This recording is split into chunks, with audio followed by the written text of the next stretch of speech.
अब हम आपको दिखाएंगे वो भारत की स्वदेशी वैक्सीन का विरोध करने वालों का स्वास्थ्य जरूर प्रभावित कर सकती है। पूरी फिल्म हम आपको दिखाएं उससे पहले एक ट्रेलर देखिए। ये आज की सबसे बड़ी खबर है, आपको बताना बहुत जरूरी है। अमेरिकी कंपनी फाइजर की वैक्सीन के लिए बैटिंग करते भारत के विपक्षी नेताओं को तो आप पहचान गए होंगे। फाइजर की बैटिंग कर रहे थे ना यहां पर।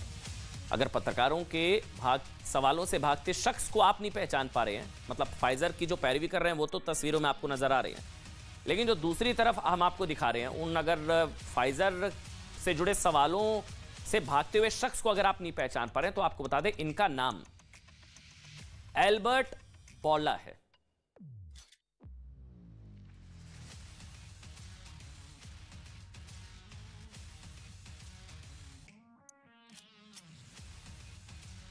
कि अभी इंटरनेशनली मॉडर्ना और फाइज़र दोनों ने बोला है कि उनकी वैक्सीन्स के ट्रायल हो चुके हैं और उनकी वैक्सीन्स जो हैं वो बच्चों के लिए सूटेबल है।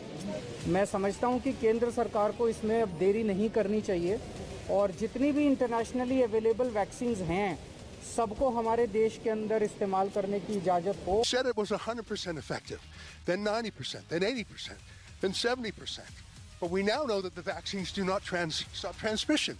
Why did you keep that secret? Pfizer ये वैक्सीन्स अवेलेबल हैं मार्केट में, दुनिया की बहुत सारी सरकारें उनको खरीद रही हैं, खरीद चुकी हैं, मंजूरी दे चुकी हैं। आप अभी मंजूरी देने में अटके हुए हैं, इनको मंजूरी दीजिए। Is it time to apologise to the world, sir? To give refunds back to the countries that poured all their money into your vaccine that doesn't work, your ineffective vaccine? Pfizer 85 देशों के अंदर Pfizer की vaccine लगाई जा रही है। हिंदुस्तान ने अभी तक इसको इजाजत नहीं दी। No apologies, sir. Do you think you should be charged criminally for some of the criminal behaviour you've obviously been a part of? मतलब भारत में बहुत सारे लोग थे जिनको मेड इन इंडिया वैक्सीन पर भरोसा नहीं था, फाइजर सब कर रहे थे। अब जो दूसरी तरफ हम आपको तस्वीर दिखा रहे थे, दरअसल बोर्ला फाइजर के सीईओ हैं जिन्होंने 2020 से 2021 के बीच अपनी वैक्सीन बेचकर सीईओ के तौर पर 405 करोड़ रुपए कमाए। इसी दौरान इनकी कंपनी फाइजर 8 लाख करोड़ रुपए की कंपनी बन गई। फाइजर के सीईओ एल्बर्ट बोर्ला अपने प्राइवेट जेट से स्विट्जरलैंड के दावोस में हो रही वर्ल्ड इकोनॉमिक फोरम की बैठक में हिस्सा लेने के लिए पहुंचे थे। दुनिया के तमाम बड़े मीडिया हाउस वहां मौजूद थे, लेकिन किसी की हिम्मत नहीं हुई कि वो दुनिया के सबसे अमीर वैक्सीन निर्माता कंपनी से तीखे सवाल पूछ पाए। लेकिन ये हिम्मत 2 सिटीजन जर्नलिस्ट ने दिखाई जो रेबल न्यूज नाम की एक स्वतंत्र न्यूज संस्था के लिए काम करते हैं। वो इस आपको दिखाते हैं। इन पत्रकारों ने डावोस में वर्ल्ड इकोनॉमिक फोरम की बैठक में हिस्सा लेकर लौट रहे फाइजर के सीईओ से 4 बड़े सवाल किए। जो लोग फाइजर की वकालत कर रहे थे, मेड इन इंडिया वैक्सीन पर डाउट कर रहे थे, क्या सवाल पूछे तो उनको बहुत ध्यान से सुनेगा, फिर आप पूरी खबर समझ पाएंगे। पहला सवाल जो पत्रकारों ने पूछा फाइजर के सीईओ से, क्या उन्हें पता था कि उनकी कंपनी की वैक्सीन कोरोना का संक्रमण रोकने में सफल नहीं है? दूसरा सवाल पूछा गया, पहले कहा गया वैक्सीन 100% कारगर है, फिर कहा 90%, फिर कहा 80%, फिर कहा 70%। वैक्सीन को लेकर यह बात उन्होंने दुनिया से क्यों छुपाई? और तीसरा जो सवाल पूछा गया, क्या वो दुनिया के उन देशों से माफी मांगेंगे जिन्होंने उनकी वैक्सीन खरीदी?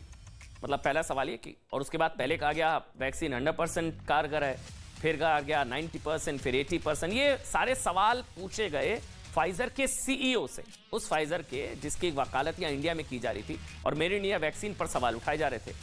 उसके बाद सवाल पूछा गया कि क्या वो दुनिया के उन देशों से माफी मांगेंगे जिन्होंने उनकी वैक्सीन खरीदी? क्या वो उन लोगों को मतलब रिफंड देंगे जिन्होंने उनकी वैक्सीन लगवाई? ये सारे सवाल पूछे गए और सवाल ये भी पूछा गया कि क्या ये अपराध नहीं है वैक्सीन को लेकर ये बात दुनिया से क्यों छुपाई? ये सवाल पूछा गया।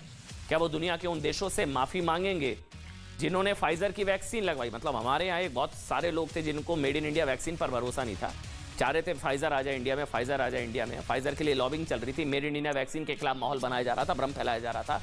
फाइजर के सीईओ से क्या सवाल पूछे गए ये हम आपको दिखा रहे हैं। और सवाल ये भी कि क्या ये अपराध नहीं है और इसके लिए क्या आपराधिक मुकदमा उन पर नहीं दर्ज होना चाहिए? पूरा वीडियो देखिए आप। You said it was 100% effective, then 90%, then 80%, then 70%. But we now know that the vaccines do not stop transmission. Why did you keep that secret? Have a nice day. I won't have a nice day until I know the answer. Why did you keep it a secret that your vaccine did not stop transmission? Is it time to apologise to the world, sir? To give refunds back to the countries that poured all their money into your vaccine that doesn't work, your ineffective vaccine? Are you not ashamed of what you've done in the last couple of years? Do you have any apologies to the public, sir? इन 4 सवालों ने Pfizer और भारत समेत दुनिया भर में बैठे Pfizer के cheer leaders की पोल खोल कर कैसे हम आपको बताएंगे। लेकिन उससे पहले ये देखिए, सिर्फ 2 साल में फाइजर कैसे दुनिया की सबसे अमीर दवा निर्माता कंपनी बन गई और कैसे फाइजर के चीयर लीडर्स ने भारत में बनी स्वदेशी वैक्सीन को नीचा दिखाने की कोशिश की और फाइजर के चीयर लीडर्स बन गए। 2021 में फाइजर ने पूरी दुनिया में अपनी वैक्सीन बेचकर 3 लाख करोड़ रुपए कमाए। उसकी लॉबिंग इंडिया में भी हो रही थी। इस दौरान हर रोज मतलब कंपनी को $1000 यानी कि 86,000 रुपए का फायदा हुआ। हर महीने फाइजर ने करीब 26 लाख रुपए कमाए। ध्यान रखिएगा, हम प्रॉफिट की बात कर रहे हैं, टोटल सेल की बात नहीं कर रहे हैं। और 2 सालों में ये कंपनी $7 लाख करोड़ की कंपनी बन गई। लेकिन आपको पता नहीं होगा कि जैसे इस कंपनी और इसके अधिकारियों का ग्राफ ऊपर गया, वैसे ही वैक्सीन की गुणवत्ता का ग्राफ नीचे जाता गया। जिस वैक्सीन की वकालत इंडिया में की जा रही थी, जब ये वैक्सीन लॉन्च हुई थी, तब फाइजर के सीईओ ने दावा किया था कि अगर कोई इस वैक्सीन को 2 डोज ले लेगा तो उसे कोरोना से 100% सुरक्षा मिल जाएगी। हालांकि बाद में यूटर्न लिया। फिर वैक्सीन लॉन्च होने के बाद इसकी एफिकेसी 90% साबित हुई। बच्चों में तो इसकी एफिकेसी घटकर 80% रह गई।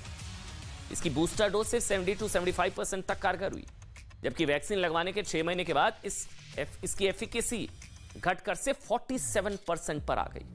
सोचिए, इन लोगों को मेड इन इंडिया वैक्सीन पर भरोसा नहीं था और फाइजर की वकालत की जा रही थी। इतना ही नहीं, जब फाइजर के सीईओ यूरोपियन यूनियन के सामने पेश हुए तो उन्होंने ये माना कि कंपनी को पता ही नहीं था कि उनकी वैक्सीन संक्रमण रोकने में सक्षम है या नहीं। या हम एक बात स्पष्ट कर दें कि किसी भी वैक्सीन का उद्देश्य संक्रमण रोकना नहीं होता, बल्कि होता यह है कि आपकी हॉस्पिटलाइजेशन मतलब बीमारी की गंभीरता को कम करना और हॉस्पिटलाइजेशन रोकना होता है। और फाइजर के मामले में भी ये बात लागू होती है। लेकिन फाइजर को लेकर सवाल इसलिए भी उठ रहे हैं क्योंकि फाइजर जब अमेरिका में लॉन्च हुई तो कंपनी ने वहां की सरकार से कहा कि उसे कानूनी मुकदमों से सुरक्षा दी जाए, यानी कि अगर साइड इफेक्ट्स या किसी और वजह से कंपनी सवालों के घेरे में आती है तो उस पर कोई कानूनी मुकदमा ना चलाया जाए।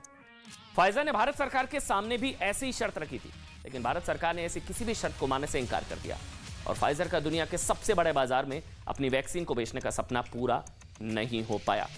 लेकिन हमारे देश के कई विपक्षी नेताओं, एक लॉबी ने पूरी कोशिश की कि फाइजर की भारत में एंट्री हो जाए। कि कुछ यादें ताज़ा करने के लिए कि भारत में फाइजर के पैरोकार दबाव बनाया। इस कोशिश में कांग्रेस नेता राहुल गांधी, जयराम रमेश, आपको बयान बताते हैं हम, मतलब पूरी एक तरीके से समझिए कोवैक्सीन की विरोध की क्रोनोलॉजी क्या क्या थी। विदेशी वैक्सीन जो सवालों के घेरे में, उसकी पैरवी की बात फिर भी बर्दाश्त की जा सकती है, लेकिन विदेशी वैक्सीन की एंट्री दिलाने के नाम पर अपनी वैक्सीन पर सवाल उठाए गए, बदनाम करने की कोशिश की गई। जल्दी से एक बार आपको बता देते हैं, मतलब उसको बताया गया कि ये लेने लायक नहीं है, इसमें इसका खून है, ये तमाम चीजें हुई, लेकिन आज सारे चुप हैं। बहुत बहुत शुक्रिया। देश नहीं झुकने देंगे रहते अब 100 बात के एक बार।